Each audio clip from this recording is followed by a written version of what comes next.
नमस्कार, नमन, प्रणाम। आज की इस वीडियो के माध्यम से हम बात करेंगे हमारे सद्गुरुदेव जंबेश्वर जी के दर्शन की। एक ऐसा दर्शन जिसमें उन्होंने जीवन जीने की शैली से हमारा परिचय करवाया है कि हमें किस तरह का जीवन जीना चाहिए, और ये सभी बातें उन्होंने अपने अनुभव के आधार पर की। गुरु महाराज ने हमें प्रथम शब्द में ही कहा है कि गुरु चीन्हो पुरोहित गुरुमुख धर्म बखानी। गुरु चीन्हो, गुरु चीन, 2 बार गुरु महाराज ने प्रयोग किया, जो बड़ा गहरा रहस्य लिए हुए है।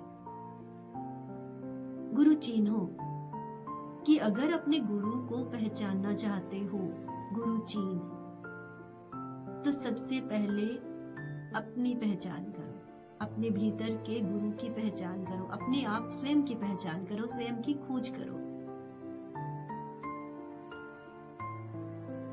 क्यों करें? क्योंकि हमारा जो अस्तित्व है वो बहुत बड़ा अस्तित्व है। उस परम श्रेष्ठ परमात्मा ने सृष्टि के सभी जीवों में से श्रेष्ठ हमें बनाया, हमें बुद्धि दी है, विवेक दिया, सोचने समझने का, चिंतन करने की क्षमता देके भेजा है। इस सृष्टि की सेवा के लिए इस मनुष्य को बनाया है। तो अगर हम अपने अस्तित्व की खोज करें तो हम बहुत कुछ पा सकते हैं। और जिन्होंने भी अब तक अपने अस्तित्व की खोज की,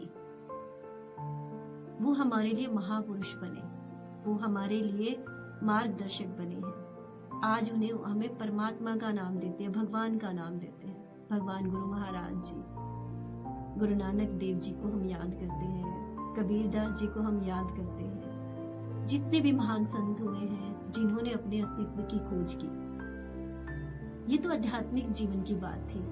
इसके अलावा भी चाहे खेल के क्षेत्र में हो, चाहे समाज के क्षेत्र में जितनी भी प्रतिभाएं हो, चाहे संगीत के क्षेत्र में प्रतिभाएं हो, ये वही व्यक्तित्व हैं जिन्होंने अपने जीवन पर कार्य किया है, जिन्होंने अपने ऊपर नजर बनाई है, अपने भीतर की उस गुणों को बाहर निकाला, अपनी प्रतिभा को बाहर निखार कर समाज के सामने प्रस्तुत किया है। और अगर इसको और अच्छे से समझने की कोशिश हम करें या स्पष्ट करने की कोशिश करें, तो जैसे कुछ शब्द आते हैं, आत्मज्ञान, आत्मचिंतन, आत्मबल, आत्महत्या भी। लेकिन जब आत्मज्ञान की बात आती है तो हर कोई परमात्मा की बातें करता है, या अगर हम कहें आत्मा की, स्वर्ग की, नर्क की बातें करता है। लेकिन आत्मज्ञान यानी कि खुद का ज्ञान, खुद से परिचय प्राप्त करो। और जिसने भी खुद से परिचय प्राप्त किया है, जिसने भी अपने ऊपर नजर रखी है, दूसरों पे नजर ना रखे, जिसने भी अपने ऊपर नजर रखी है, उसके जीवन में बदलाव आया है। और अपने ऊपर नजर बनानी, अपने गुणों को बढ़ाना, अपने दुर्गुणों को लगातार दूर करना, आत्मचिंतन करते हुए, अपना चिंतन करते हुए कि मेरे अंदर कमियां क्या है, मैं इन कमियों को कैसे दूर कर सकता हूँ। कमियां होनी गलत नहीं है, लेकिन उन कमियों को सुधारना बहुत बड़ी बात है। और अगर हम ना सुधारें, उसी तरह से चलते रहे, तो हमारा जीवन का मतलब कि हम सोए जीवन जी रहे हैं। हमें अपने जीवन का मूल्य ही नहीं पता। जो रतन काया की, जिस हमारे गुरु महाराज ने रतन काया कहा इस शरीर को, तो इस रतन काया का मूल्य ही हम नहीं समझ रहे हैं। और इसीलिए गुरु महाराज ने बार बार जागरण की बात कही है, जुग जाग प्राणी, काय जागते सो। नहीं तो समय नष्ट हो जाएगा और हमें कुछ भी प्राप्ति नहीं होगी। 68 तीर्थ हृदय भीतर, बाहर लोकाचारू, गुरु महाराज कहते हैं। जो अपने अंदर खोज करता है, अपनी खोज करता है, तो उसे अंतर आत्मा के रूप में प्रेरणा मिलती है, हर समय मार्गदर्शन मिलता है। और जिसने बाहर खोजा है, तो बाहर उसे सिर्फ धोखा, डर, हताशा, निराशा, यही सब मिला है। और अगर हम बात करें,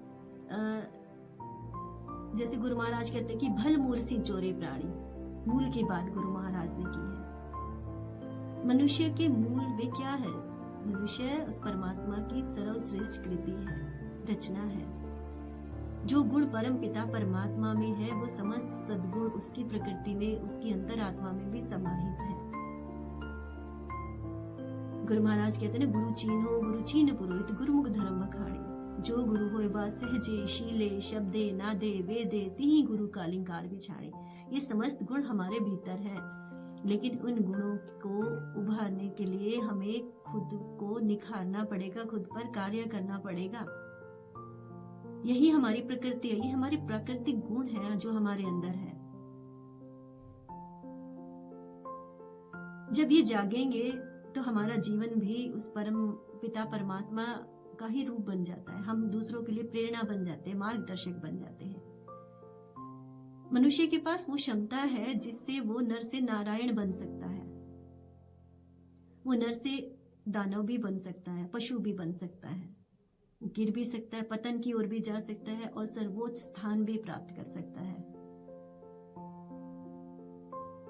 इसीलिए हमारा जो सबसे बड़ा धर्म क्या है, अपने जीवन को सुधारना, अपने जीवन पर कार्य करना, अपने सर्वोच्च उपलब्धि को हासिल करना, चाहे वो समाज के क्षेत्र में हो, चाहे वो धर्म अध्यात्म के क्षेत्र में हो, चाहे वो नैतिकता के क्षेत्र में हो, चाहे वो आर्थिक क्षेत्र में हो, सर्वोच्चता को प्राप्त करना, यही हमारा सबसे बड़ा पुरुषार्थ है, हमारे सबसे बड़ा धर्म है। महापुरुषों का जो जीवन है उसका सार यही रहता है। सभी का एक ही सार है, सभी ने एक ही बात कही है। जैसे कि मैं भीतर गया मैं तर गया, मैं भीतर गया मैं तर गया, तुम भीतर जाओ तुम भी तर जाओ, तुम भीतर जाओ तुम भी तर जाओ। कि अगर तुम अपने जीवन को संवारने के निखारने पर कार्य करोगे तो तुम्हें वहां जीवन में बहुत कुछ मिलेगा, बहुत कुछ प्राप्ति होगी ही होगी। हमारे सामने जितने भी समाज के उदाहरण हैं वो इसी से ही संबंधित है। हम अपने आसपास को देख के भी इस चीज को समझ सकते हैं। इसीलिए लगातार हम अपने जीवन को विकार्य करें, यही हमारा सबसे बड़ा धर्म है। अगर एक व्यक्ति अपने जीवन को सुधारता है तो उस व्यक्ति से उसका परिवार, उसका समाज, यहाँ तक कि विश्व में भी लाभ पहुंचता है। और ये सबसे बड़ी सृष्टि की सेवा है कि हम अपने ऊपर कार्य करें, अपने जीवन के सुधार पर अपना समय लगाएं। धन्यवाद।